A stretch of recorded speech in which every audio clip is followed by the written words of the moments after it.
ዱባይ ለኢትዮጵያውያን የሥራ የገቢና የኑሮ እውነታዎች 2026 ሙሉ መረጃ። ሰላም ጤና ይስጥልኝ።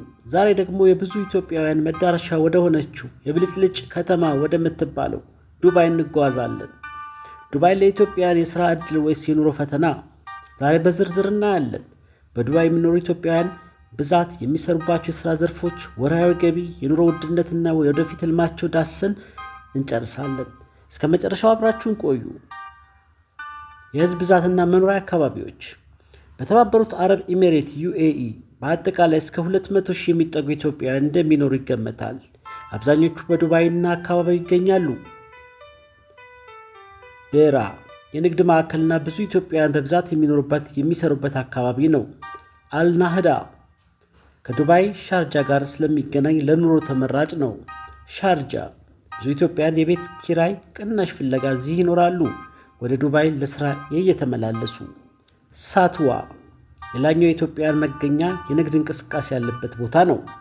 የሥራ አይነቶችና ወርሃዊ ገቢ ጆብስ ኤንድ ኢንካምስ። ኢትዮጵያውያን በዱባይ በተለያዩ ዘርፎች ይሰማራሉ። የቤት ውስጥ ሥራ ዶሜስቲክ ወርክ። አብዛኛው ኢትዮጵያውያን ሴቶች በዚህ ዘርፍ ይሰማራሉ። ገቢያቸው በአማካኝ ከ1200 እስከ 2500 ኤኢዲ ድርሃም ነው። እንደ ልምዳቸው እንደ ቤተሰቡ ሁኔታ ነው። የአገልግሎት ዘርፍ ሆስፒታሊቲ ሰርቪስ።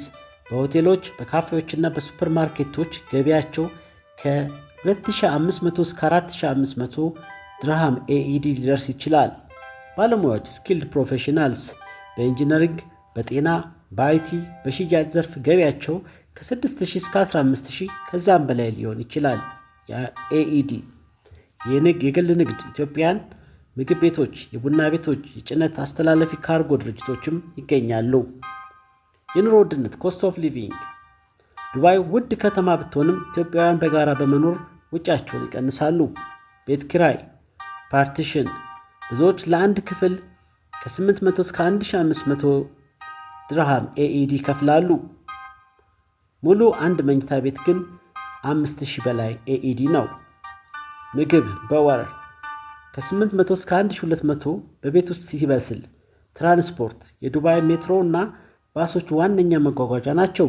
በወር እስከ 300 እና ከዛ በላይ ኤኢዲ ያስፈልጋል።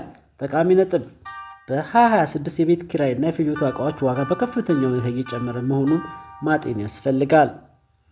የሥራ ስነ ምግባርና ንጽጽር ወርክ ኤቲክስ። ኢትዮጵያውያን ከሌሎች ሀገራት ለምሳሌ ፊሊፒንስ ወይም ህንድ ዜጎች ጋር ሲነጻጸሩ ጥንካሬ። ኢትዮጵያውያን በጣም ታታሪና ማንኛውንም ከባድ ሥራ የማያመርጡ ተብለው ይታወቃሉ።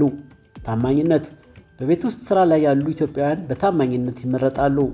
ተግዳሮት የቋንቋ እንግሊዝኛ ችግር አንዳንድ ጊዜ ከሌሎች ጋር ለመወዳደር ፈተና ይሆንባቸዋል። ደስታ የህይወት ጥራትና የወደፊት ህልም ሃፒነስ ኤንድ ድሪምስ። የህይወት ጥራት ዱባይ በጣም አስተማማኝ ሴፍ ከተማ መሆኗ ለኢትዮጵያውያን ትልቅ የአእምሮ ረፍት ይሰጣቸዋል። ሆኖም የመኖሪያ ቪዛ ፈቃድ ስጋትና ሥራ የማጣት ፍርሃት ሁሌም አለ። ህልማቸው አብዛኛው ኢትዮጵያውያን ገንዘብ አጠራቅሜ አገሬ ላይ ቤት ሰርቼ ወይም ሥራ ጀምሬ እመለሳለሁ የሚል ህልም አለው። ጥቂቶቹ ደግሞ ወደ አውሮፓና አሜሪካ ለመሸጋገር እንደ ድልድይ ይጠቀሙበታል። የደስታ ደረጃ ኢኮኖሚያዊ ለውጥ ማምጣታቸው ቢያስደስታቸውም ከቤተሰብ መለየትና የመጤነት ስሜት ሁሌም በውስጣቸው አለ። ከዚህ በመቀጠል አስፈላጊ የሆኑት የጤና መድህን ሄልዝ ኢንሹራንስ እና የባንክ እና የገንዘብ ዝውውር መረጃዎች እንደሚከተለው ቀርበዋል። እነዚህ ነጥቦች ተመልካቾች በዱባይ ህጋዊ ሆነው እንዲኖሩ ትልቅ ትምህርት ይሰጣሉ። አንደኛ፣ የጤና መድህን ሄልዝ ኢንሹራንስ። በዱባይ ህግ መሰረት ማንኛውም ነዋሪ የጤና መድህን ሊኖረው ግዴታ ነው። አሰሪ ግዴታ በሥራ ቪዛ ላይ ያሉ ኢትዮጵያውያን አሰሪያቸው የጤና መድህን ኢንሹራንስ ካርድ ሊያወጣላቸው ይገባል። ይህ ካርድ ለአደጋ፣ ለድንገተኛ ህመምና ለሐኪም ምርመራ ወጪ ይሸፍናል። የጎብኚዎች መድህን በጎብኚ ቪዛ ቪዚት ቪዛ የሚገቡ ወገኖች ቪዛው ሲቆረጥ አብሮ የሚመጣ የኢንሹራንስ ሽፋን ቢኖራቸውም ትልልቅ ህመሞችን ስለማይሸፍን ጥንቃቄ ማድረግ አለባቸው። የጤና አገልግሎት ጥራት ዱባይ ውስጥ ያሉ ሆስፒታሎች እጅግ ዘመናዊ ናቸው። ሆኖም ያለ መድህን ካርድ መታከም በጣም ውድ ስለሆነ ኢትዮጵያውያን ቪዛቸውን ሲታደስ ኢንሹራንሳቸውን መታደሱን ማረጋገጥ እንዳለባቸው እንመክራለን። የባንክ አሰራርና የገንዘብ ቁጠባ ባንኪንግ ኤንድ ሴቪንግ ኢትዮጵያውያን ያፈሩትን ሀብት እንዴት ይይዛሉ? የባንክ አካውንት መክፈት መደበኛ የሥራ ቪዛ እና የደሞዝ ወረቀት ያለው ማንኛውም ኢትዮጵያዊ በዱባይ ባንክ አካውንት መክፈት ይችላል። ይህም ገንዘብን በጥንቃቄ ለመቆጠብ ይረዳል። የገንዘብ ዝውውር ሬሚታንስ አብዛኛው ኢትዮጵያዊ ገንዘብ ወደ አገር ቤት ለመላክ እንደ ኤአይ ኢንሳር ኤክስቼንጅ ያሉትን የገንዘብ ማስተላለፊያዎች ይጠቀማል። የዲጂታል ባንክ ጥቅሞች በአሁኑ ወቅት በስልክ አፕሊኬሽኖች አማካኝነት በቀላሉ ወደ ኢትዮጵያ ባንኮች ለምሳሌ ንግድ ባንክ ወይም አቢሲኒያ ገንዘብ መላክ መቻሉ ለወገኖቻችን ትልቅ እፎይታ ሆኗል። የህግ ጥያቄዎች ሌጋል አዌርነስ ዕዳ ስጋት ዴትስ ዱባይ ውስጥ በብድር ዕቃ መግዛት ወይም ክሬዲት ካርድ መጠቀም ቀላል ነው። ነገር ግን ዕዳ ሳይከፍሉ ከሀገር መውጣትም ሆነ ስራ መቀየር ለእስር ሊዳርግ ስለሚችል ኢትዮጵያውያን ከብድር እንዲርቁ መምከር ያስፈልጋል።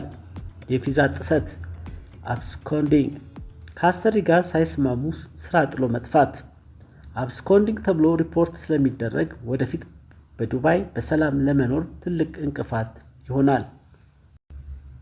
በዱባይ ለሚኖሩም ሆነ ወደዛ ለመሄድ ለሚያስቡ ኢትዮጵያውያን እጅግ ወሳኝ የሆኑና የቪዛ አይነቶችና ህጋዊ ሂደቶችን በተመለከተ የሚከተለውን ዝርዝር መረጃ እናቀርባለን። አንደኛ፣ የቪዛ አይነቶችና አዳዲስ አሰራሮች ቪዛ ታይፕስ።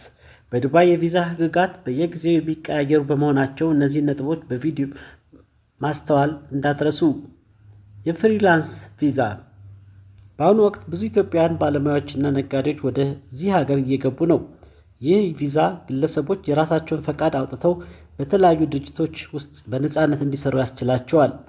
በአንድ አሰሪ ስር ጥገኝነታቸውን ስለማያስቀር ለነፃነት ተመራጭ ነው። የግሪን ቪዛ ይህ ለ5 ዓመት የሚቆይ የመኖሪያ ፈቃድ ሲሆን ግለሰቡ ራሱን ችሎ ያለ አሰሪ ወይም ስፖንሰር እንዲኖር ያስችለዋል። ይህን ለማግኘት ግን የተወሰነ የትምህርት ደረጃ ወይም ከፍተኛ ገቢ ይጠይቃል። የሥራ ቪዛ ኤምፕሎይመንት ቪዛ በብዛት የተለመደው የቪዛ አይነት ነው። አሰሪው ድርጅት ሁሉንም ወጪ ችሎ ሰራተኛውን የሚያስመጣበት ሲሆን ስራ ሲለቅ ቪዛው ይሰረዛል። የጉብኝት ቪዛ ቪዚት ቪዛ ብዙዎች ስራ ፍለጋ በዚህ ቪዛ ይገባሉ። ነገር ግን በቪዛው ጊዜ ውስጥ ስራ ካልተገኘ ኦቨርስቴይ ከቀን ማለፍ ቅጣት ስላለው ትልቅ ጥንቃቄ ይፈልጋል። በዱባይ የሚኖሩ ኢትዮጵያውያን የዕለት ተዕለት የኑሮ ወጪ፣ ቤት ኪራይና ምግብ እንዲሁም የአየር ንብረቱን እንዴት እንደሚላመዱት በዝርዝር እንመልከት። አንደኛ፣ የቤት ኪራይ። በዱባይ የቤት ኪራይ ትልቁን ገቢ ክፍል ይወስዳል። ኢትዮጵያውያኑ ወጪን ለመቀነስ የሚጠቀሙባቸው መንገዶች ፓርቲሽን፣ ክፍልን ከፍሎ ማከራየት። አብዛኛው ኢትዮጵያዊ ሙሉ ቤት ከመከራየት ይልቅ በአንድ ትልቅ ሳሎን ወይም ክፍል ውስጥ በፕላስተር ቦርድ የተከፈለ ፓርቲሽን ተከራይቶ ይኖራል። ዋጋውም እንደ አካባቢው ከ800 እስከ 1500 ኤኢዲ ድርሃም ይደርሳል። ቤድ ስፔስ አልጋ መከራየት። ገቢያቸው አነስተኛ የሆኑ ወጣቶች በአንድ ክፍል ውስጥ ከ4 እስከ 6 ሆኖ የአልጋ ቦታ ይከራያሉ። ዋጋው ከ400 እስከ 700 ኤኢዲ ነው። ሙሉ ቤት ስቱዲዮ ኦር አፓርትመንትስ። የተሻለ ገቢ ያላቸው ቤተሰቦች ስቱዲዮ ወይም ባለ አንድ መኝታ ቤት ይከራያሉ። ዋጋው በዓመት ከ35,000 እስከ 60,000 ኤኢዲ ይጀምራል። ክፍያው አብዛኛውን ጊዜ በቼክ በየ3 ወይም 4 ወሩ ነው። የምግብ ወጪ ፉድ ፕራይስ። በዱባይ ኢትዮጵያ ምርቶች በሰፊው ይገኛሉ። የሀገር ቤት ምርቶች በደይራ አካባቢ እንጀራ፣ በርበሬ፣ ሽሮ፣ ቅቤ በብዛት ይሸጣሉ። ለምሳሌ 10 እንጀራ ከ10 እስከ 15 ኤኢዲ ሊሸጥ ይችላል። የግል ምግብ ዝግጅት። አንድ ሰው በቤት ውስጥ ምግብ ሰርቶ ቢመገብ በወር ከ600 እስከ 900 ኤኢዲ ይበቃዋል። ምግብ ቤቶች። በኢትዮጵያ ምግብ ቤቶች አንድ ተራ ምግብ ለምሳሌ በየአይነቱ ወይም ሽሮ ከ25 እስከ 40 ኤኢዲ ድርሃም ይሸጣል። ሌሎች ወጪዎች አዘር ኤክስፔንስስ። መብራትና ውሃ እንዳጠቃቀሙና እንደ ቤቱ ስፋት ይለያያል። በፓርቲሽን ለሚኖሩ ሰዎች አብዛኛውን ጊዜ ከኪራይ ጋር ተጠቃሎ ይከፈላል። ኢንተርኔትና ስልክ። ዱባይ ውስጥ ኢንተርኔት ውድ ከሚባሉ ነገሮች አንዱ ነው። በወር ቢያንስ ከ200 እስከ 400 ኤኢዲ ወይም ድርሃም ሊጠይቅ ይችላል። የአየር ንብረት ዌዘር እና መላመድ። የዱባይ አየር ንብረት ለኢትዮጵያውያን ትልቁ ፈተና ነው። ከፍተኛ ሙቀት፣ ከግንቦት እስከ መስከረም ያለው ጊዜ ሙቀቱ ከ40 ዲግሪ ሴንቲግሬድ እስከ 50 ዲግሪ ሴንቲግሬድ ይደርሳል። እርጥበቱም ሂዩሚዲቲውን በጣም ከፍተኛ ስለሆነ ከቤት መውጣት ይከብዳል። መላመድ አየር ማቀዝቀዣ ኤሲ በዱባይ ውስጥ ቤት፣ ታክሲ፣ ባስና ሜትሮ እንዲሁም የባስ መጠበቂያዎች ጭምር የኤሲ አገልግሎት ስላላቸው ህይወት ይቀጥላል። የአኗኗር ዘይቤ ለውጥ ኢትዮጵያውያን ሙቀቱን ለመሸሽ የቀን ስራቸውን ቀድመው ይጀምራሉ ወይም ወደ ማታ ያደርጋሉ። በበጋ ወቅት አብዛኛው ማህበራዊ ግንኙነት የሚደረገው ማታ ማታ በኤሲ ውስጥ ነው። ክረምት ከኖቬምበር እስከ ማርች። በዚህ ወቅት አየሩ በጣም ደስ የሚል ከ18 ዲግሪ ሴንቲግሬድ እስከ 25 ዲግሪ ሴንቲግሬድ ነው። ኢትዮጵያውያን ይህን ጊዜ በጣም ይወዱታል። በፓርኮችና በባህር ዳርቻዎች በመዝናናት ያሳልፉታል። ኢትዮጵያውያን ዱባይን ይላመዱታል? አዎ በአብዛኛው ይላመዱታል። ምክንያቱም የጸጥታው ሁኔታ አገሪቱ በጣም ሰላማዊ በመሆኗ የትም ሰዓት ቢንቀሳቀሱ ስጋት የለም። የምግብ አቅርቦት የኢትዮጵያውያን ምግብ በየቦታው መኖሩ የናፍቆትን ስሜት ይቀንሰዋል።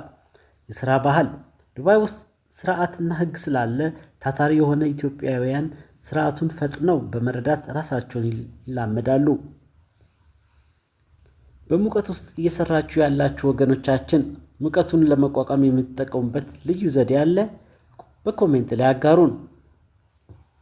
ሙቀቱና የክብደት መጨመር ግንኙነት በቀጥታ ሙቀቱ ሰውን አይወፍርም። ነገር ግን ሙቀቱ የሚያመጣው የአኗኗር ዘይቤ ለውጥ ላይፍ ስታይል ቼንጅ ለክብደት መጨመር ዋና ምክንያት ይሆናል። የእንቅስቃሴ መቀነስ ፊዚካል ኢንአክቲቪቲ በዱባይ ባለው ከፍተኛ ሙቀት ምክንያት እንደ ኢትዮጵያ በእግር መጓዝ አይታሰብም። ከቤት ወደ መኪና፣ ከመኪና ወደ ስራ ቦታ ሁሉም በኤሲ ስለሆነ ሰውነታችን ካሎሪን አያቃጥልም። የቤት ውስጥ ውሎ በተለይ በበጋ ወራት ከግንቦት እስከ መስከረም ሰዎች ከቤት አይወጡም። ከስራ መልስ ቁጭ ብለው መዝናናትን ስለሚመርጡ ለክብደት መጨመር ይጋለጣሉ። የምግብ ባህል ለውጥ በዱባይ የሚኖሩ ኢትዮጵያውያን ለምን ይወፍራሉ?